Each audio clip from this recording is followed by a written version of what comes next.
네, 우리 시장 하방을 계속해서 지지하면서 상승세를 보여주고 있습니다. 코스피 지수 오늘 0고점까지 터치를 했는데요.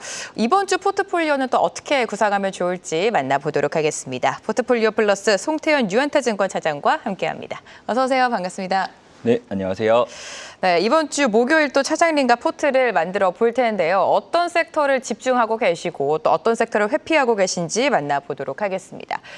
집중은요, 한미 간의 아니죠. 미국과 일본 간의 관세 타결, 그러니까 자동차주를 보고 계시는 것 같고요. 회피는 스마트폰입니다.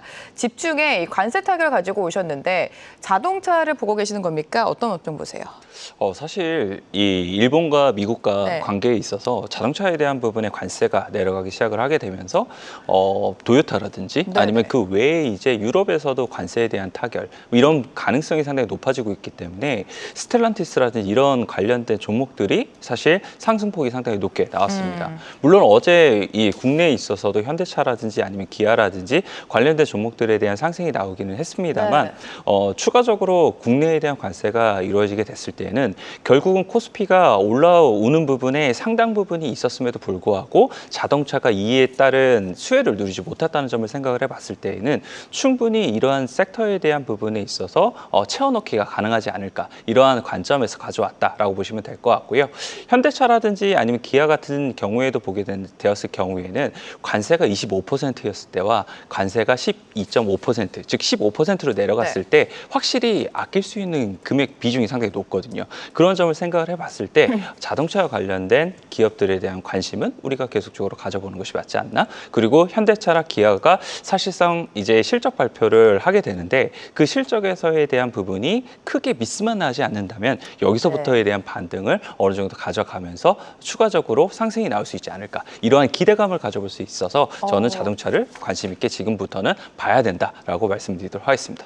네, 미국과 일본 간의 관세가 합의가 되면서 우리 시장 안에서도 어제 자동차 관련주가 좀 강한 시세를 내줬습니다. 또 잠시 후에 현대차 그룹의 실적 발표가 있는 만큼 자동차주를 이번 주에는 보자라는 전략이신 것 같고요. 회피된 스마트폰 가지고 오셨습니다. 최근에 이 삼성전자가 폴더블4 시리즈를 공개를 했고 사전 판매가 역대 최다를 기록했음에도 불구하고 그날 그렇게 부품단이 움직여주지는 못했어요. 스마트폰을 회피하시는 이유가 뭐예요? 사실은 많이 올랐기 때문이에요. 사실 네. 이 관련된 삼성의 폴더블 이슈가 나오기 전에 먼저 애플에 대한 폴더블 이슈가 나왔거든요. 근데 조방원과 비교하면 오르지 못했잖아요. 그렇지만 물론 네. 비할 바는 아닙니다만 네. 그럼에도 불구하고 주간 기준으로 봤을 때 한 80% 정도에 가까운 그쵸. 상승률이 나왔다는 건 단기적으로 충분히 쉬어갈 수 있는 부분이 생기지 않나라고 생각을 해볼 수 있는 것 같고요. 사실상 이 폴더블 관련돼서는 애플에 대한 모멘텀 그리고 이제 삼성에 대한 모멘텀 그리고 이 섹터 안에서에 있어서에 대한 이제 신규 종목인 도우 이시스에 대한 이제 신규 상장 여기에 대한 이벤트가 어느 정도 다 이제 종료가 되면서 거기서부터에 대한 차익이 일부 나오기 시작을 하는 것이 아닌가라고 생각을 해볼 수 있는 것 같고요. 주요 종목에서도 보게 되면은 뭐 파이nem텍이라든지 아니면은 뭐 도우인시스라든지 덕산네옥스라든지 이러한 기업들에서도 기관들의 매도가 조금씩 나오기 시작을 했다는 점은 주가의 탄력도가 그 이전보다는 조금은 낮아질 수 있겠다. 혹은 여기서부터에 대한 많이 올랐으니까 차익에 대한 부분이 나올 수 있겠구나. 이 부분으로 생각을 해볼 수 있는 것 같습니다. 그래서 이 부분에서 생각을 해봤을 때는 일단은 이 섹터를 조금 조심하자라고 말씀을 드리고 싶고요. 단기적으로 일단 이 모멘텀이 사실 기대감에 의해서 오른 거잖아요. 업황은 돌질 못했었는데 그런데 이제 추가적으로 모멘텀에 대한 부분으로 가져가기 위해서는 사실 애플 관련돼서 폴더블에 대한 수주라든지 이런 부분이 나와줘야 될 텐데 아직까지 거기에 대한 시간은 조금 더 필요하다라고 좀 생각이 되고 있어서 이 관련된 종목군들은 일단 모멘텀에 대한 부분이 얼마만큼이나 추가적으로 더 많이 움직일 수 있는지를 확인한 다음에 이제 우리가 다시 한 번 더 접근을 하자라고 말씀드리도록 하겠습니다. 네, 스마트폰과 관련해서는 사실 삼성전자보다는 애플의 폴더블폰 출시를 앞두고 관련주들이 좀 시세를 내줬습니다. 단기간에 상승이 나왔기 때문에 이번 한 주는 차익 매물이 나오면서 약세 흐름을 가져갈 수 있다. 이번 주는 관망해보자라는 말씀해 주셨고요. 지난주에 저희가 같이 포트를 또 구상하지 않았습니까? 집중의 반도체 가지고 오셨었고 회피의 2차 전지 가지고 오셨는데 반도체 같은 경우에는 뭐 지난주에 하락했던 이유가 골드만삭스의 투자 의견 하향 리포트가 나오면서 SK 하이닉스도 그렇고 반도체 소부장단도 좀 약세 흐름을 보여줬었습니다. 오히려 2차 전지는 또 선방에 나서줬고요. 좀 반대가 됐던 것 같아요. 그러게요. 상당히 머쓱한 이런 결과기는 하는데 어떻게 보면 이게 또 시장에 대한 지금의 많은 힌트들을 주고 있는 게 아닌가라는 생각도 많이 하고 있습니다. 상반기 동안에 수익률 게임이라는 것들이 확실히 이루어진 부분이 있었었고 하반기 때 이제 이러한 이 수익률 게임이 추가적으로 이루어질 것인가 아니면 여기서부터에 대한 이제 지수가 옆으로 횡보를 하게 되면서 거기에 따른 순환매가 계속 이루어질 것인가 이 거기에 대한 고민을 조금은 잘 보여준 것이 아닌가라고 판단을 해볼 수 있는 것 같고요.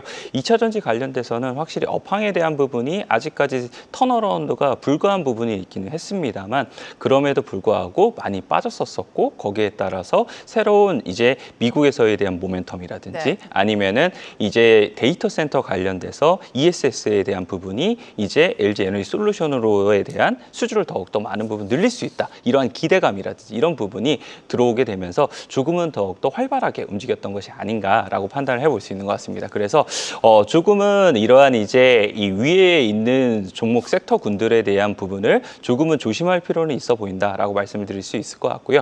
늘 바벨 전략을 좀 사용을 하시면서 섹터에 대한 구분값을 계속 가져가시는 것이 필요하지 않을까 이렇게는 좀 생각되고 있습니다.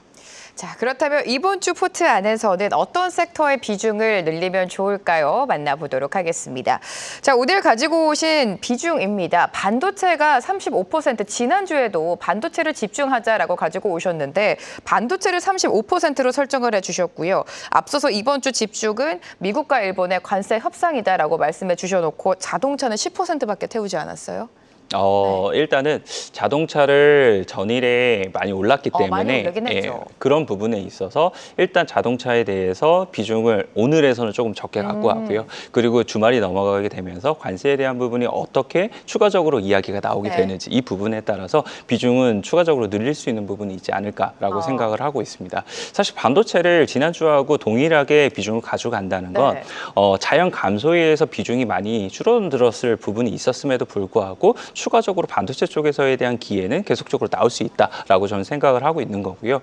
어쨌거나 미국에서에 대한 부분을 보게 되었을 때에는 AI 관련돼서 지금 이 트럼프 대통령이 추가적으로 행정 명령에 대한 이야기가 나오게 되고 스타게이트 관련돼서도 이제 투자에 대한 부분이 다소 어려울 수 있다라는 이제 언론 보도가 나왔는데 그것을 보완해 줄 수 있는 행정 명령이 또 추가적으로 나오고 있거든요. 그런 점 생각해 보게 되면은 반도체 섹터가 추가적으로 이러한 부분에 있어서 수혜를 볼 가능성이 상당히 높지 않나 이렇게 생각을 해볼 수 있는 것 같습니다. 반도체 하면 오늘 또 역대급 실적을 낸 하이닉스를 빼놓을 수가 없는데 하이닉스발 훈풍은 기대해도 되겠습니까? 하이닉스발 훈풍은 조금 지켜봐야 될 것 같아요. 오늘 사실 9.2조라는 이제 실적이 나오게 되면서 삼성전자 대비 2배 정도의 실적을 이제 벌어들였거든요. 그럼에도 불구하고 오늘에 대한 상승률 다소 조금은 아쉬운 부분이 있다라고 보시면 될 것 같고 결국은 HBM 관련돼서 가격에 대한 부분에 대한 의문점이 해소되기 전까지는 옆으로 조금 더 횡보할 가능성이 있지 않나라고 생각을 하고 있어요. 그렇기 때문에 이 삼성전자라든지 아니면 SK 하이닉스가 옆으로 횡보하는 모습을 보이게 되면 결국은 반도체 소부장 쪽에서에 대한 부분에 기회는 더욱더 많아질 수 있는 것이 아닌가라고 판단을 할 수 있는 것 같고요. 오늘 같은 경우에도 SK 하이닉스가 결국은 캐펙스 관련돼서 차질 없이 계속적으로 진행을 하겠다라고 얘기를 하다 보니까 하나비전이 오늘 좀 강세를 보이는 모습을 보였었거든요. 그런 부분에서 생각해 봤을 때에는 결국 반도체 소부장 우리가 계속 관심 있게 봐야 된다라고 말씀드리도록 하겠습니다. 네, 오늘 가지고 오신 섹터 중에서 가장 많은 비중을 차지하고 있는 섹터가 바로 바이오입니다. 항상 바이오를 언급해 주실 때 좀 굵직한 대형, 좀 큼지막한 기업을 봐야 된다라고 설명을 해 주셨는데 이번 주 바이오 40% 가지고 오신 이유는 뭘까요? 시장의 섹터에서 계속적으로 거래가 활발히 이루어지고 있기 때문에 여기서에 대한 단기 트레이딩은 상당히 많이 나올 수 있다라는 관점에서 일단 가져왔습니다. 알테오젠이 약간의 쉬어가는 흐름이 나오고 있기는 하지만 그래도 고가권에서 계속적으로 옆으로 횡보를 하고 있고 그 외에 ABL이라든지 아니면 리가케미라든지 이러한 종목군들에서 상당히 이 좋은 흐름들이 나오고 있거든요. 거기서 이러한 부분은 사실상 애로적인 측면에 있어서에 대한 부분이 계속적으로 좋은 종목들이 더 갈 수 있다. 이것으로 볼 수가 있을 텐데 거기서만 국한되는 것이 아니라 오늘 같은 경우에는 CMO 관련된 종목들이 상당히 좋고요. 그 이전에 보게 되면은 뭐 유한양행이라든지 아니면 삼성단 제약이라든지 지금까지 조금 덜 올랐었던 이런 섹터 내에 있던 종목군들도 요즘 반짝반짝하게 움직인다는 점을 생각을 해봤을 때에는 여기에서는 아직까지는 섹터에서에 대한 수급이 밖으로 유출이 되는 것이 아니라 섹터 안에서에 대한 새로운 기회를 계속적으로 마련을 하고 있고 다시 그것이 돌아와서 오늘 ABL 바이오가 올라가게 되면서 라이센스 아웃에 대한 관련된 기업들이 더 추가적으로 움직일 수 있겠구나라는 부분을 생각을 해볼 수 있는 것 같습니다. 그래서 추가적으로 기대가 될 수 있는 뭐 보로노이라든지 이런 종목군들은 추가에 대한 기대가 있을 테니까 조금의 부담감이 있게 된다 하더라도 관심 있게 보시면서 추가 매수가 좀 필요하다라고 말씀드리도록 하겠습니다. 자, 그렇다면 2주 연속 반도체 비중을 많이 가지고 오셨는데 그 속에서 어떤 종목을 가지고 오셨는지 종목이 또 중요하지 않습니까? 탑픽 들어볼게요. 네, 오늘 말씀드린 건 SNS텍이에요. 네, SNS텍이 사실 네. 어떻게 보게 되면은 편안하게 반도체 섹터 내에서 가져갈 수 있을 만한 종목이 되지 않나라고 말씀을 드릴 수가 있을 것 같습니다. 역시 삼성 관련돼서 파운드리가 얼마만큼이나 더욱더 좋아지게 되는지 그러한 부분이 결국은 SNS텍에 있어서도 많은 주가에 대한 모멘텀이 될 수 있다라고 보시면 될 것 같은데요. SNS텍이 하는 일을 보게 되면은 블랭크 마스크라는 걸 만들게 됩니다. 이 블랭크 마스크라는 것이 결국은 노광 공정에 있어서 필요한 이제 이 부품 중에 하나이다라고 보시면 될 것 같은데요. 그 공정 자체에 있어서 이 삼성의 파운드리가 계속적으로 양산에 대한 부분이 더 이루어지게 될수록 이제 SNS텍이 지금 하고 있는 이 DUV 블랭크 마스크에서 EUV 블랭크 마스크로에 대한 기대감이 더욱더 높아질 수밖에 없는 부분이 생길 것이다라고 보시면 될 것 같고요. 삼성 파운드리에 대한 기대감을 일단 내년도까지 가져갈 수 있는 부분이 있게 되는데 그 전까지 이제 실적에 대한 모멘텀을 가져갈 수 있는 종목이느냐 아니느냐 이거에 따라서 주가에 대한 변동성이 좀 달라질 수 있는 부분이 있습니다. 그런데 SNS텍 같은 경우에는 지금 중국 쪽에 대한 DUV 블랭크 마스크를 계속적으로 수출이 잘 나오고 있기 때문에 실적적인 측면에 있어서도 상당히 탄탄하게 실적이 나올 가능성이 상당히 높다라고 보시면 될 것 같고요. 1분기 때 이미 어닝 서프라이즈를 기록을 하게 되고 2분기 그리고 하반기 때도 이러한 이 실적의 흐름이 나올 것으로 예상이 되고 있으니까 반도체 섹터가 계속적으로 강해지고 파운드리 쪽이 좋아지게 되면은 확실히 SNS텍은 편안하게 올라갈 수 있는 좋은 종목이 된다라고 말씀드리도록 하겠습니다. 네, 반도체 안에서는 SNS텍 가지고 오셨고요. 현대차에 대해서 궁금해하시는 분들이 굉장히 많을 것 같습니다. 어제 뭐 기관과 외국인의 러브콜과 함께 거래량까지 동반이 되면서 주가가 7% 넘게 상승을 했어요. 그럼에도 불구하고 주가는 여전히 22만 원 단위입니다. 지금 매수 접근 가능합니까? 저는 가능하다고 생각합니다. 사실 어제 7% 올랐으니까 이게 끝이 아닌가. 라고 많은 분들께서 생각을 하실 것 같아요. 주가 자체가 아직도 너무 낮아요. 일단 주가의 수준 자체가 많이 낮기 때문에 그런 부분에 있어서 이제 현대차에게 붙은 꼬리표는 코스피의 마지막 상승의 열쇠다라고 이야기가 많이 나오고 있어요. 네.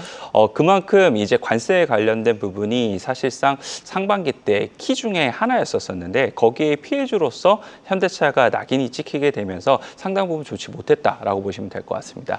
그런데 이제 관세에 관련돼서 많은 부분 이제 완화가 될 가능성이 상당히 높아지는 관점에서는 확실히 이 실적에 대한 우려라든지 이런 부분이 상당 부분 좋아질 수 있는 부분은 많아진다라고 보시면 될 것 같고요. 2분기 때 관세에 관련돼서 사실상 현대차가 피해액으로 이제 산정을 하는 금액 자체가 혹시 앵커님께서는 얼마인 줄 알고 계실까요?